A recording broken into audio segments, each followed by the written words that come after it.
Bonjour à toutes et tous et bienvenue dans les pions sur la table, bienvenue dans cette toute petite vidéo. Aujourd'hui nous allons parler des Perudo. Bon, Perudo, normalement vous en avez déjà entendu parler, c'est ce petit jeu ici avec tout plein de gobelets colorés que vous pouvez transporter partout et auquel joue l'équipe de France, waouh. Et c'est surtout issu du jeu du Dodo auquel joue Jack Sparrow dans Pirates des Caraïbes. Alors Perudo est un jeu de Cosmo Fry et Alfredo Fernandini pour 2 à 6 joueurs, mais honnêtement il jouait pas 2 joueurs, ça va être pourri. Et à partir de, on sait pas quel âge, mais à mon avis Perudo, à partir de 6 ans tu peux démarrer. Hein. Et des durées de partie qui ne sont pas non plus mentionnées ici, mais bon, une partie Perudo, allez, 10 minutes, vraiment.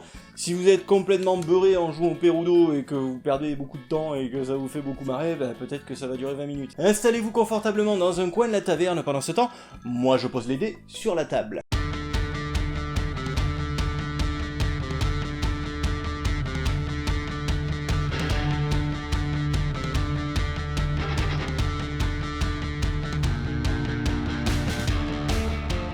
Voilà, bon, Perudo est installé, il est plus que vite installé, hein. Faites attention tout de même à ce que vos amis ne confondent pas leurs gobelets de bière avec ceux du Perudo, hein, ce serait dommage, bien qu'ils soient en plastique et faciles à laver. Alors vous l'aurez remarqué, il s'agit d'un jeu extrêmement coloré avec des petits dés de couleurs, et donc ce que vous allez faire donc à chaque tour de Perudo, eh bien vous allez tout simplement retourner votre gobelet, tous en même temps, hein.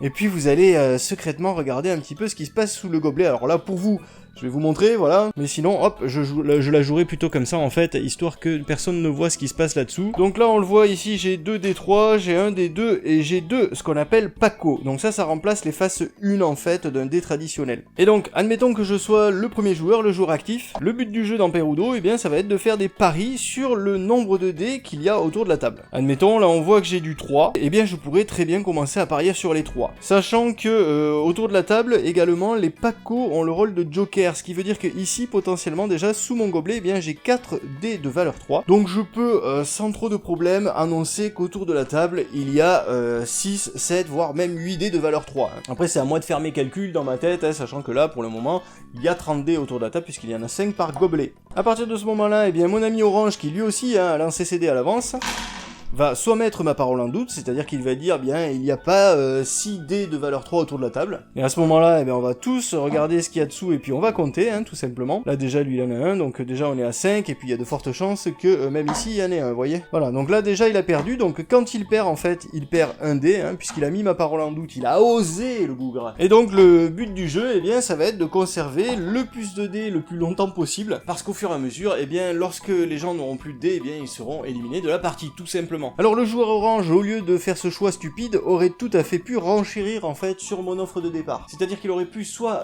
augmenter en valeur de dés, soit augmenter en nombre de dés. Là, je rappelle, mon offre c'était de 6 dés de valeur 3 autour de la table. Bah lui, il aurait pu tout à fait proposer 7 dés de valeur 3, ou 6 dés de valeur 4, ou 6 dés de valeur 6. Peu importe, il faut toujours monter soit la valeur, soit le nombre de dés. Et donc ça va comme ça crescendo, hein, on ne descend jamais, sauf à une exception près, si on veut jouer sur les Paco. Les Paco, on l'a vu, c'est les petits perroquets qui remplacent les 1. Et pour le moment, on a vu qu'ils jouer le rôle de joker pour n'importe quel autre chiffre autour de la table. Mais si vous voulez commencer à jouer sur les Paco, ça va être un petit peu plus risqué parce que eux ils ont pas de joker justement pour les aider. Donc quand on annonce du Paco, eh bien on va diviser par 2 le nombre de dés. C'est-à-dire que si j'avais demandé 8 dés de valeur 6, eh bien le gars qui vient derrière et qui veut jouer Paco va pouvoir proposer 4 dés de valeur Paco, tout simplement. Alors bien entendu, comme on peut diviser des nombres impairs, ben on arrondit à l'entier supérieur hein, quand ça se passe mal. On ne peut jamais commencer une partie en annonçant les Paco à une seule exception, lorsqu'il ne nous reste plus qu'un seul dé sous le gobelet. Alors vous l'aurez compris, c'est un jeu de bluff extrêmement simple mais redoutablement efficace. En général, il y a beaucoup d'ambiance autour d'une partie de Perudo. Et puis rien ne vous empêche d'en acheter une deuxième boîte, voilà, et puis de jouer à 12. Voilà, à mon avis, Perudo, c'est un petit jeu d'ambiance très simple comme ça que tout le monde devrait avoir chez soi. Vous passerez certainement pas la soirée dessus, mais tout le monde peut y jouer, y compris les gamins. En attendant de nous retrouver pour une prochaine vidéo, je vous dis à bientôt et n'oubliez pas entre-temps de mettre les pions sur la table.